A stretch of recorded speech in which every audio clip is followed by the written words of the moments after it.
is the future, I know you mentioned kind of possibly selling Civic Stadium and some of your other properties. Would that include some of those? Yes. And one of my proposals was to sell some vacant school sites, Civic Stadium, and use some of that money to help bridge us into the future to see if things don't get a little better.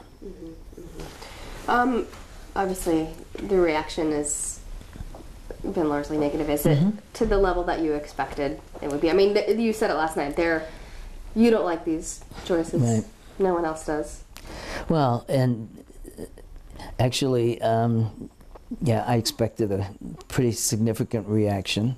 Although, again, and I think part of it is when you think about how small a part of the overall piece the school closing is, it really is does seem disproportionate, but it's an emotional reaction, and it's one that affects kids and families pretty significantly, and so I understand it, and do believe that it's important that we continue to have the conversation and see what other choices there might be if folks believe there are others. And we talked about this previously, but as you just said, closing the schools is small. It's a small amount of money compared to the large deficit that the district is facing. But you believe you have to close the schools as part of this process? Well, because of the piece of, once we change the staffing ratio and start reducing the numbers of teachers in schools, it really is a significant impact on those schools and their ability to offer a full program. In fact, some of those schools already are arguing this year that they don't have enough resources to do the job adequately. And so when you look forward and think about, well, what if they have to lose another 2 teachers? What kind of program can they provide? This is your last year with the district. How do you feel about the position that the district will be in? Well, I think it's very sad. You know, I was here in the mid-70s when this district was, you know, at the Mecca. And, you know, every elementary school had counseling, music, physical education. Many of them had assistant principals in the building. The staffing ratio was 18-1. And it was a very rich and strong program for kids.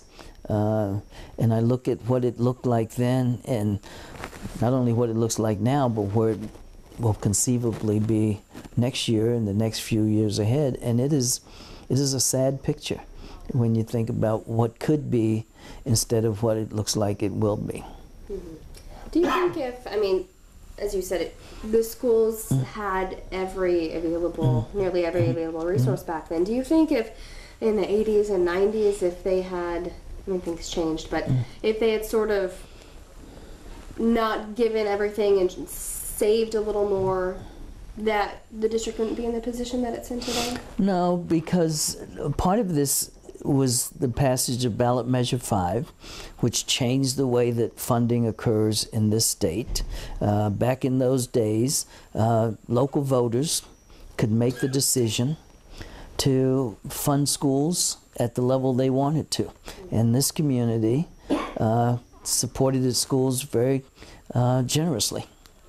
And I think if that opportunity was still there, that many of the folks would do that again.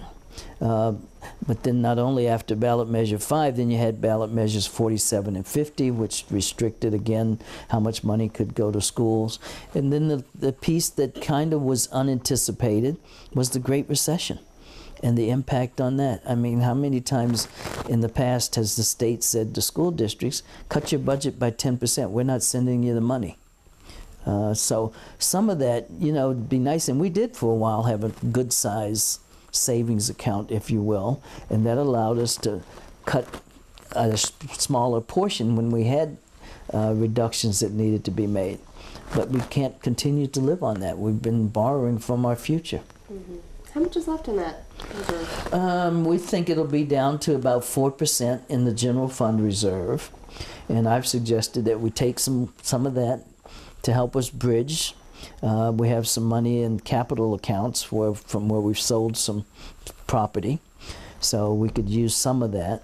But it would have to be with a plan for how we're going to get to a minimum savings account that we can continue to use for emergencies and needs that are unanticipated. Okay. Is there anything else that you'd like to share with us? Well, it's not a happy time. I understand that. Our goal is to make sure that what there is left after we make these $30 million cuts is a program that still is good for our kids and our families. What that means, unfortunately, is that we may have to make some more sacrifice and have some more pain in order to get there. And I hope folks will participate in the process, share their thoughts, throw out alternate suggestions or recommendations for how we can get there for the things that they don't like.